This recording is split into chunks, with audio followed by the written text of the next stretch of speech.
The following is a presentation of the Eagles Sports Network.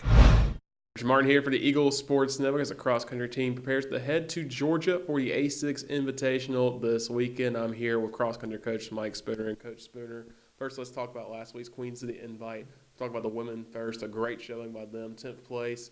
Rachel Strayer finished 27th. Just a great all-around showing.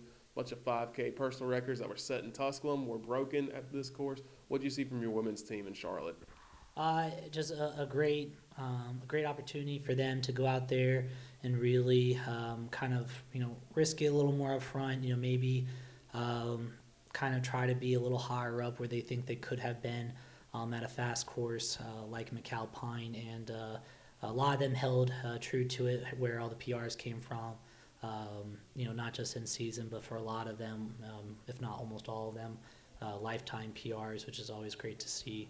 But a great, for them, racing and learning how to race at large scale, big scale meets, where the competition is certainly better, where the fields are bigger. And so seeing them embrace that and executing it well and setting us up for some of the postseason races, and then obviously some big meets we still have up on schedule this season. Look at your men's side. A little bit more disappointing result for them. 22nd place. Raymond Brookmans leads the way at 56. But you got to remember, 4 of the runners, the first ever collegiate 8K. First 8K in 2 years for a lot of these guys. But what do you see from your men's team that's a positive that you can take away into this weekend? Yeah, I mean, the big positive was that we got an 8K run. Of our 7, 4 of them, right, their very first 8K, and getting that experience of knowing from 5K to 8K certainly is a big jump, and with us having a big delay on our base summer training makes the 8K obviously more challenging. But I think on our guys' side, the growth going forward is going to come from familiarity of that distance and racing, and understanding that the 5K is going to feel more like a sprint through than the 8K, and I think certainly that in order for us to progress forward, we had to take a few lumps as we did this past Friday, and so I expect the guys' team to kind of fire back, and I think the meet that we're heading to is going to allow the men's team in particular a great opportunity at a mental reset. Looking at this weekend, you weren't originally scheduled to go to this meet. You were originally scheduled to go to Louisville. Things happen. You end up shifting your focus down to this meet in Georgia, Asics Invitational. Normally a big-time high school meet. Now this is the first year they've had a college meet. There's going to be over 30 teams there, some Division I competition.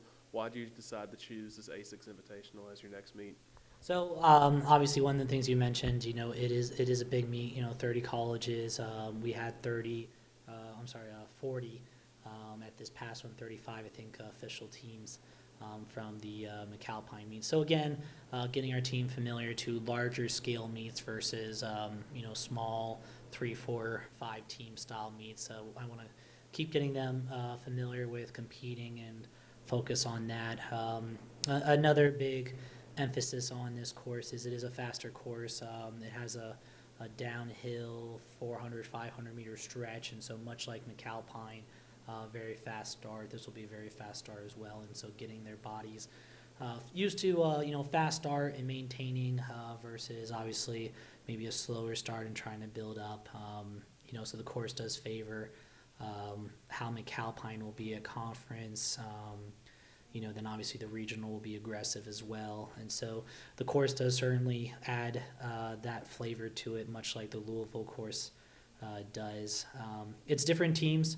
It's not the same old as well, and I think that's something for our team. On the guys' side, as I mentioned, a great opportunity to just focus on racing. On the women's side, there are more D1 teams in this race than there would have been for us at Louisville, and so I think it gives us an opportunity on the ladies' side to be able to upset, some of those schools, earn us some good, brownie points, so to speak, as we get ready to make a bid for an at-large going into the national meet. This is going to be your first morning race of the season. It's early in the morning for some people. 7:55 is when the men's race will start. Women will start approximately an hour after that. You practice some in the morning, of course, to get ready. How is that? Has anything changed to get ready for a morning race? Again, so far away from home as well this weekend after having 2 evening races so far to start the year. Nope. um, we so obviously, I do have the team practice in the morning, and a lot of meets traditionally are more in the morning time than later in the evening, as we've been doing.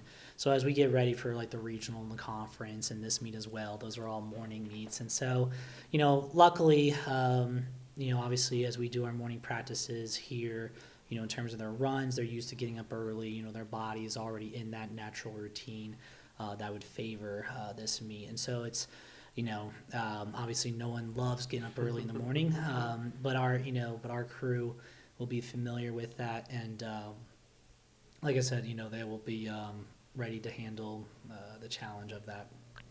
Coach Spooner, thank you for your time and good luck this weekend. Awesome. Thank you. The Eagle Sports Network, I'm Richard Martin as cross country gets ready to prepare to fly to Georgia for the Asics Invitational.